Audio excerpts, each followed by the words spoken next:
이번엔 인도로 가봅니다. 미래에셋 자산운용 권태원 인도법인 이사와 함께할게요. 최근 탈중국화로 인해 이탈한 자금이 그 어떤 곳보다 인도로 향하고 있다는 소식이 있는데요. 실제로 그 자금 유입 현황과 지수 변동률 종합적으로 좀 전해주시죠. 11월 14일 기준 지난 한 달 동안 인도 시장은 6.8% 상승, 연초 이후로는 4.1%, 연중 저점 대비는 20%, 코로나 쇼크였던 2020년 4월 3일 이후로는 127% 상승을 하였습니다. 인도 지수 중 하나인 니프티 50 지수 기준으로 본다면 18,400포인트를 넘어서면서 역사적 고점인 18,604포인트대에 근접하고 있는 상황입니다. 2021년 10월 19일 인도 대표 지수들인 센섹스 및 니프티 50 지수 모두 전고점을 기록한 이후 지난 1년간 4차례 전고점을 갱신하려는 시도가 있었는데요. 달성하지는 못했었습니다. 하지만 이번에는 한동안 킹달러 영향으로 인해서 주춤했던 외국인 투자자금 유입이 다시 드러나고 둔화된 10월 인플레이션 수치 및 달러가 약세로 전환한 등 긍정적인 시장 환경으로 인해서 역사적 고점 갱신을 할 수 있다는 기대를 시장에서 하고 있는 상황입니다. 글로벌 시장 불안정성에도 불구하고 인도 시장이 계속 상승세를 이어가는 이유는 내수지 경제의 견조한 성장세 때문이기도 한데요. 특히 코로나 이후 내수 소비가 회복되고 기업 ROE가 저점을 찍고 상승 사이클로 진입하는 시점이 코로나 이후 경제 회복 시기와 겹치면서 기업 영업이익의 성장이 가속화된 것이 영향을 주었습니다. 이미 주요 소비 지표가 코로나 이전 수준 또는 그보다 높은 수준으로 회복을 하였고 이에 따라서 기업 실적도 매우 높은 수준으로 상승한 영향도 있었습니다. 10월 이후부터는 코로나 이후 처음 맞이하는 축제 기간으로서 높은 인플레이션율에도 불구하고 인도의 10월 그리고 12월 동안의 내수 소비가 촉진될 것으로 전망되면서 시장은 상승세를 지속될 것으로 예상되고 있습니다.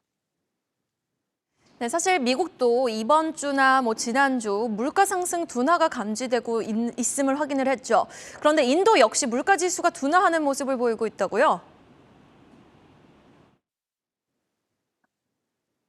인도는 지난 3월 이후 인플레이션율이 중앙은행의 컴포트 존을 벗어나면서 연초 이후 인도 중앙은행은 190bps의 금리 인상을 단행하면서 5.9%까지 금리를 끌어올렸었습니다.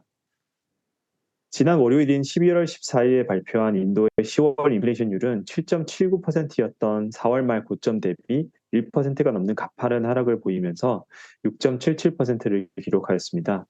이는 지난 9월 7.4%에 비교하더라도 큰 폭의 하락을 보여주었는데요.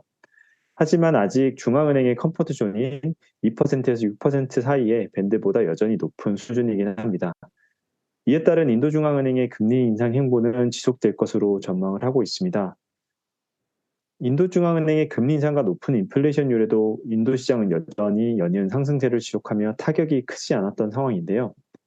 과거 글로벌리 인플레이션 압력 그 다음에 금리 상승이 있었을 때에는 매번 인도에도 부정적인 영향을 미쳤던 상황과는 대조되는 상황입니다. 이는 주요 국가와 비교해 봤을 때 인도의 인플레이션 상승 및 금리 인상 속도가 좀 더디고 중앙은행의 금리 인상에도 불구하고 신용 수요가 꾸준히 증가하면서 시장의 유동성이 지속적으로 공급되었기 때문입니다.